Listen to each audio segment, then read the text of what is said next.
Buenos días. Buenos días. ¿Cómo están?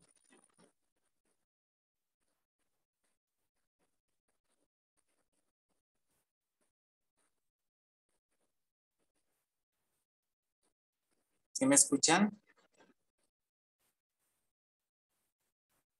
Sí, profe. Sí. Bueno, pues vamos a comenzar el día de hoy la clase. Vamos a continuar viendo lo que es la filosofía griega. Vamos a ver algunos otros filósofos, algunos otros autores de esta civilización. Como ya habíamos comentado desde la vez pasada, la filosofía Grecia es una de las civilizaciones más fructíferas en cuanto a la filosofía y es una de las civilizaciones a la que le debemos prácticamente el legado de la filosofía occidental. Entonces vamos a seguir analizándola y más déjenme y les comparto la pantalla.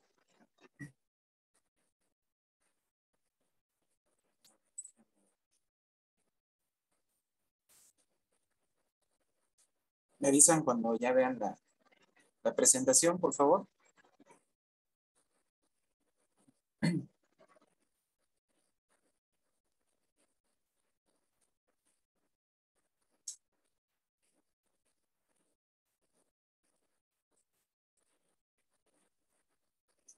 ¿Ya logran verla?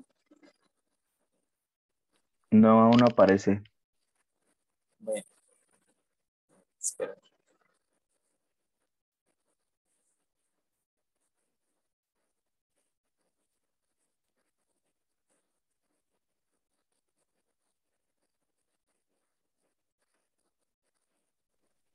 Ya se ve. ¿Ya? Perfecto. Dice, surgimiento de la contraposición entre la dialéctica y la metafísica. Acuérdense que estas dos visiones del mundo, que algunos autores las manejan como los dos métodos de la filosofía, pues van de la mano con lo que es el materialismo y el idealismo. Digamos que el conflicto entre idealismo y materialismo también involucran estos dos métodos, la metafísica y la dialéctica, que son dos formas de interpretar el mundo, dos formas de concebirlo, dos cosmovisiones contrapuestas. ¿Y por qué son contrapuestas? Bueno, porque la metafísica nos dice que el universo está estático, que el movimiento es aparente, que las cosas ya están predeterminadas, que no puede haber contrapuestos, ¿no? El principio de no contradicción, que dos cosas no pueden ser ciertas a la vez, ¿no? Que hay divisiones eternas, por ejemplo, según un principio burgués, siempre van a haber ricos y pobres, o siempre hubieron ricos y pobres, cosa que históricamente es falsa, ¿no? Y una serie de principios de la metafísica que nos impiden muchas veces ver la realidad en toda su complejidad, ¿no? Por ejemplo, incluso un metafísico puede aceptar que una manzana se puede desplazar del punto A al punto B, pero no entiende, por ejemplo, el desarrollo, el origen y el destino de la manzana, ¿no? La dialéctica, sin embargo, sí nos permite darnos cuenta del movimiento de las cosas y no solo del movimiento, sino del desarrollo, el cambio, la transformación. Realmente ahí está la clave de la dialéctica, no tanto en decirnos que todo se mueve, sino que además de moverse, las cosas cambian, se transforman, no son las mismas. Lo vamos a ver ahorita con lo que descubrió Heráclito, un filósofo griego, de los más importantes que hubo en esa época, y vamos a ver cuál es su concepción del cambio, de la transformación y del movimiento, que ahí está la clave para entender realmente cómo se desarrolla la naturaleza y también la sociedad. Aquí nos dice surgimiento de la contraposición entre la dialéctica y la metafísica. Metafísica versus dialéctica. Dice, en Grecia surgió una controversia entre dos visiones del mundo, la metafísica y la dialéctica. La metafísica sostiene que el universo es inmóvil, que los fenómenos están determinados y que los contrarios están disociados, ¿no? Por ejemplo, al decir que las cosas están determinadas, pues nos dicen que prácticamente de la mano del idealismo, que hay un Dios que ya predeterminó la naturaleza y las cosas, ¿no? Bueno, pues esa es la creencia de los idealistas. Aquí la ciencia nos puede dar claves de algunas cosas, ¿no?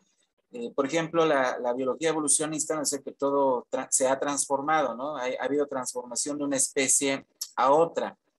Sin embargo, hay teorías alternas que dicen que pues, las especies surgieron como están, ¿no? Pero eso no quiere decir que las especies, independientemente de cómo surgieron, si hubo transformación, por ejemplo, de un tiranosaurio, o como dicen en la película de Jurassic Park, ¿no? De un velociraptor a un ave, ¿no? A un avestruz.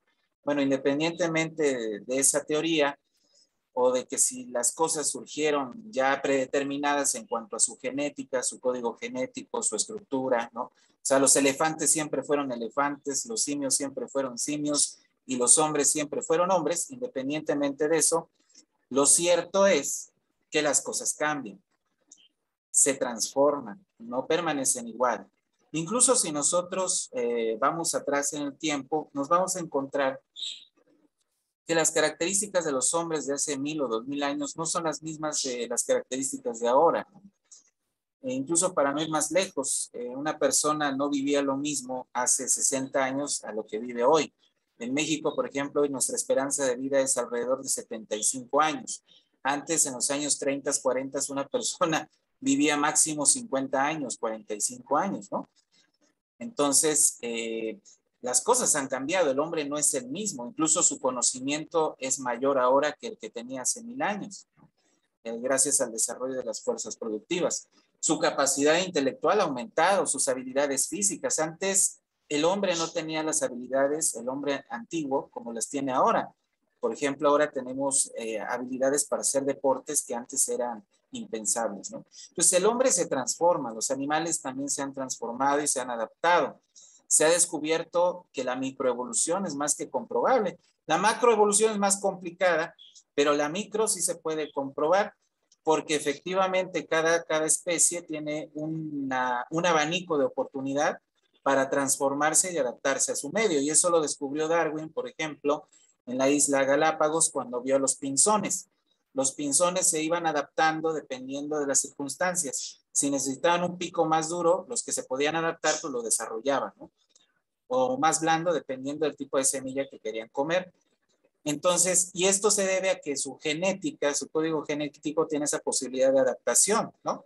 Es como los osos polares, ¿no? Desarrollan pelaje muy grueso para poder resistir las bajas temperaturas, ¿no? Del Polo Norte. Y entonces ahí vemos cómo los animales y las personas e incluso la sociedad en sí, la cultura, la economía, se transforman, no permanecen igual, independientemente de la forma en que se transformen, ¿no? O cambien. Entonces la evolución y el desarrollo de los fenómenos lo comprueba la dialéctica. Y entonces esto de que todo está predeterminado, bueno, habría que ver en qué sentido.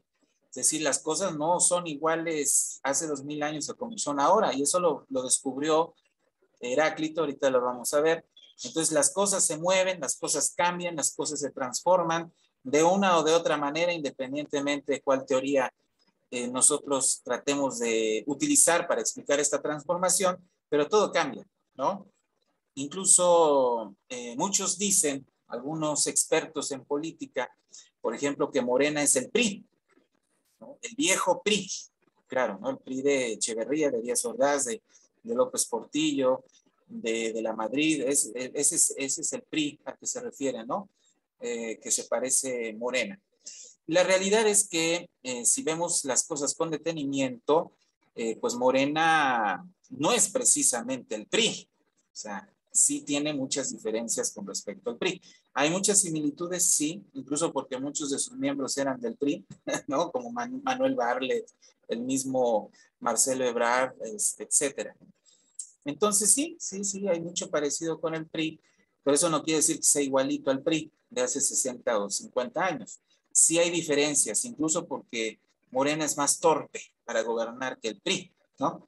El PRI, como quiera que sea, con todos los defectos que ustedes le pongan, pero sabía gobernar, sabía mantener lo que los romanos llamaban la pax romana, ¿no? La estabilidad, incluso a veces con la mano dura, pero había estabilidad. Y francamente, este partido, pues aunque tenga muchos rasgos parecidos a los del PRI, pero en muchas cosas, pues francamente está peor, ¿no? Entonces, pues las cosas se cambian, nunca van a ser iguales. Por ejemplo, también mucho se dice ahorita que la guerra en Ucrania, lo que está pasando allá es muy similar a lo que pasó previamente a la Segunda Guerra Mundial. Pues sí, probablemente sea muy parecido, pero las circunstancias no son iguales. De ahí que la dialéctica nos dice que todo se desarrolla en forma de espiral. No es una línea recta, ni es un empezar de nuevo. O sea, las cosas anteriores pueden influir en la transformación de la sociedad o de la naturaleza y generar cosas nuevas, porque acuérdense que de lo viejo nace lo nuevo, según la segunda ley de la dialéctica, la ley de la negación de la negación. Entonces lo antiguo puede influenciar en lo nuevo. Por ejemplo, lo que pasó en la Segunda Guerra Mundial podría haberse replicado en parte en esto que podría convertirse en la Tercera Guerra Mundial, pero no va a ser exactamente igual, porque ya hubo un avance, ya hubo un desarrollo, ¿no? Este subir en una espiral. Entonces ya, aunque sea parecido el escenario, pero no es el mismo, ¿no? Ya pasaron aproximadamente unos 70, 75 años después de que se acabó la Segunda Guerra Mundial. Entonces, pues estamos hablando ya de un escenario diferente, ¿no? Entonces, ahí es lo que nos demuestra la dialéctica, que todo se transforma dependiendo de la forma en que lo haga, pero así es, ¿no? La dialéctica afirma que el mundo está en movimiento y cambio constante. También asegura que hay una relación entre los opuestos. De la dialéctica, el tránsito, vamos a ver unión interna, por ejemplo, contradicimos sí, el himnal va y, por ejemplo, un estudiante que va a hacer la tarea, hay una contradicción y una lucha, dirán qué parte va, lo que nos impugna, más síntesis. El Ecuador, ¿no? Va a prevalecer vencernas, pues también relaciones entre los seres humanos, amigo con el que discutir, ¿no? Con mi amigo. También resulta que los fenómenos tienen una dependencia muy. Si lo vemos desde la teoría de la lucha de clases, decía depende del proletariado. La burguesía del obrero, para poder ajena, de la cual se apropia, necesita de los medios de producción y del capital para poder obtener su salario, que no es otra cosa más que el pago de su fuerza de trabajo. Una situación contradictoria, ¿no? En una situación de unión, cuando ya adquiere, se da cuenta que el que la fuerza de trabajo, lo que se llama el plusvalor, mientras que el obrero solo el capitalista se queda con esa plusvalía o plusvalor, proceso de producción de mercancías. Entonces ahí entramos en una lucha, en una contradicción, y el capitalista quiere conservar su poder, la posesión de los medios de producción y el derecho a los obreros y patrones, y pues se empiezan a luchar, ¿no? Entre ellos. Y empieza una lucha de clase, negación de la negación, se va transformando. A ver, déjame meter aquí algunos compañeritos. Entonces, por ejemplo, les acabo de decir hace ratito, lo viejo, perdón, lo nuevo nace de lo viejo, ¿sí? Vamos a poner un ejemplo. El capitalismo no nació de la nada y tampoco el capitalismo abolió por completo el modo de producción anterior, que en este caso es el feudalismo. El capitalismo retomó algunos aspectos del feudalismo, del sistema feudal, y nada más los fue transformando y adaptando a las nuevas condiciones materiales de existencia. Cuando surge el socialismo va a ser algo parecido. Es decir, cuando el socialismo se dé, como a lo mejor yo creo que donde más se está dando de forma real es en China, porque pues otros países, quién sabe, ¿no? Habría que discutir si realmente eso que tienen es socialismo, pero China yo creo que sí tiene claro hacia dónde va. Entonces, ahí estamos viendo esa transición, esa transformación de una sociedad que en realidad lo curioso de China, y ese es un fenómeno interesante, pues no pasó de capitalista a socialista, o no está transitando de capitalista a socialista en una primera instancia. Al principio, cuando comenzó la revolución de Mao, pues en realidad China era un país feudal, sumido en el feudalismo más antiguo, más reaccionario, de las antiguas dinastías chinas, ¿no? De los emperadores chinos. Y entonces realmente pues estaba un poco complicado esto de transitar directamente al socialismo porque todavía no estaban desarrolladas las fuerzas de producción capitalistas. Pues por eso yo creo que el proyecto de Mao fracasó porque no consideró esta cuestión, ¿no? Lo quiso forzar el cambio. Ya después de la muerte de Mao, pues ya el Partido Comunista dijo, no, pues necesitamos primero desarrollar las fuerzas productivas capitalistas para después ir transitando paulatinamente una sociedad que podríamos llamar socialista, ¿no? Y lo que está pasando ahorita en China, o sea, los chinos lo entendieron y por eso permitieron la inversión privada, ¿no? Cosa que, por cierto, Lenin entendió tarde porque ya lo entendió al final de su vida y pues, ya no lo aplicaron bien, ¿no? Porque ya se había muerto, pero entendió que se necesitaban del capital privado, más para desarrollar un país atrasado, como el caso de Rusia y en el caso de China, ¿no? Entonces, cuando ya va surgiendo el socialismo, no es que los socialistas van a agarrar y van a destruir las máquinas, ¿no? Como pensaban los socialistas utópicos, no vamos a destruir las máquinas, máquinas del demonio, ¿no? Que nos explotan y nos subyugan. No, pues el problema no son las máquinas. Entonces, como el problema no son las máquinas, cuando surge el socialismo, las fuerzas productivas van a ser heredadas del sistema capitalista al sistema socialista. Y lo único que va a suceder es que esos medios de producción o esas fuerzas productivas van a pasar a manos de los trabajadores. Por lo menos en teoría, ¿no? Siempre y cuando cuidando que pues una élite, ¿no? Burocrática no sea la que se apodere de la nación, como por ejemplo algunos críticos de la Unión Soviética lo dicen, ¿no? Que pasó con Stalin y compañía. Entonces hay que tener mucho cuidado y cuando ya eso sucede, entonces vemos cómo lo positivo del capitalismo pasa al socialismo y cuando surge el comunismo, también lo positivo del socialismo pasará al comunismo, ¿no? Entonces, así es como se da la transformación y se ejecuta lo que es la ley de la negación de la negación. Lo nuevo surge de lo viejo en forma de espiral y lo que se hace es negar lo anterior, pero no absolutamente, sino lo negativo se niega y surge lo nuevo. Ahora, ¿por qué se llama negación de la negación? Bueno, porque la comunidad primitiva fue negada por el esclavismo, pero al mismo tiempo el esclavismo fue negado por el feudalismo y el feudalismo a su vez fue negado por el capitalismo y el capitalismo será negado a su vez por el socialismo. Por eso es negación de la negación. ¿Sí se dan cuenta? Ahora, en el caso de la tercera ley, que es la ley del tránsito de los cambios cuantitativos a cualitativos, vemos cómo van transitando los cambios en un fenómeno hasta llegar a una transformación radical, lo que se le llama el salto cualitativo o cambio cualitativo. Nosotros, por ejemplo, en la adolescencia, en la etapa de la adolescencia, pasamos por una serie de cambios transitorios, ¿no? Que nos lleva de la edad infantil, ¿no? De la infancia a la adultez. Digamos que la adolescencia es una etapa transitoria.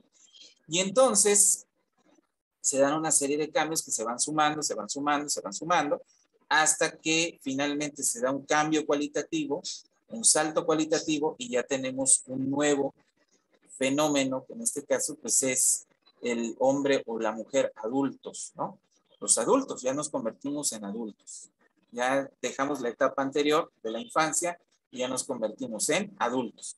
Y obviamente pues ya tenemos otras características muy distintas a las de un infante, a las de un niño, ¿no? Entonces, eso es lo que sucede con esta ley de los cambios cuantitativos a cualitativos. No sé si tengan hasta ahorita alguna duda.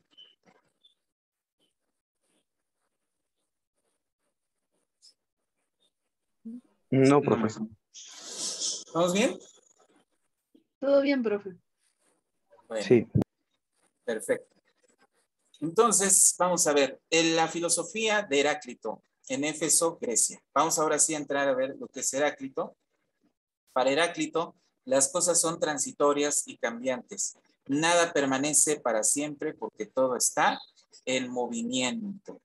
Desde su punto de vista, la sustancia primordial de la naturaleza es el fuego. Acuérdense que siempre los filósofos griegos sostenían que había uno de los 5 elementos, en aquel entonces eran 5, que formaban esa sustancia primordial que dio origen a la vida. Ya vimos que algunos pensaban que era el agua, otros que era el viento, otros que es el fuego, pero llegamos a la conclusión que en realidad todos en combinación pues permiten la vida en la Tierra. Si no hay luz solar, pues simple y sencillamente no podríamos tener vida en la Tierra. Si no hay oxígeno, no podríamos tener vida en la Tierra. Si no hay tierra fértil, no podríamos tener vida en la Tierra. Si no hay agua, no podríamos tener vida en la Tierra. Entonces, todos los elementos aquí juegan un papel en la vida, en la preservación y origen de la vida.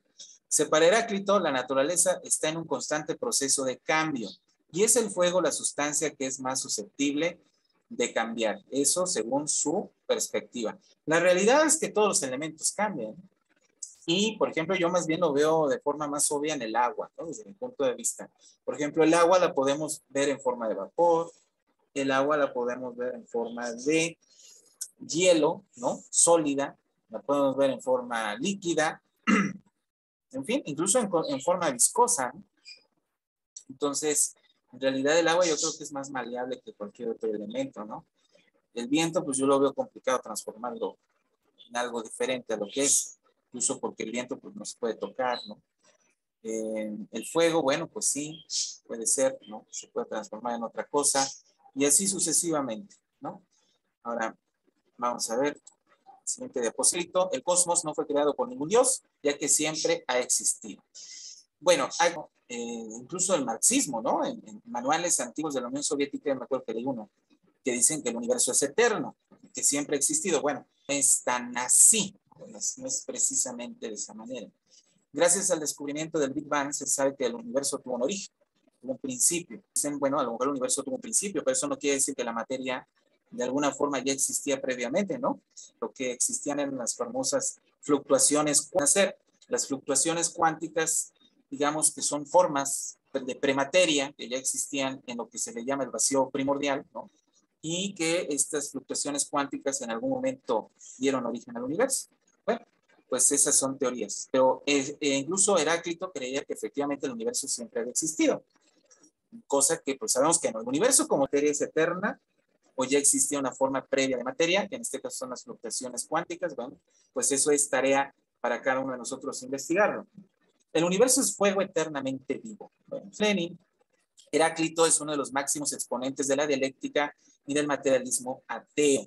Pues claro, porque se nutre Hegel, que después Hegel, un histórico de la dialéctica. Muchos otros antes que él, en Japón, etcétera, pues en la India, pues ya hablaban de dialéctica, incluso el mazdeísmo persa y hasta el cristianismo, ¿no? De dialéctica. Está el bien contra el mal, etcétera. De una manera más profunda, atea, ¿no? Materialismo, cosmos cambia, evoluciona y centrarios, ¿no? Entonces, ¿no? Como dicen los hindúes, ¿no? Dios, trismo, ¿no? Religión lo explica diferente, ya es que pueden plasmar energía en el momento, entonces, opción y de lo de tan trágico en cambio, pues, cuando es buena la valiente, buena, la meta cuidado, digamos, pelean sus el cober caso malos que les empiecen a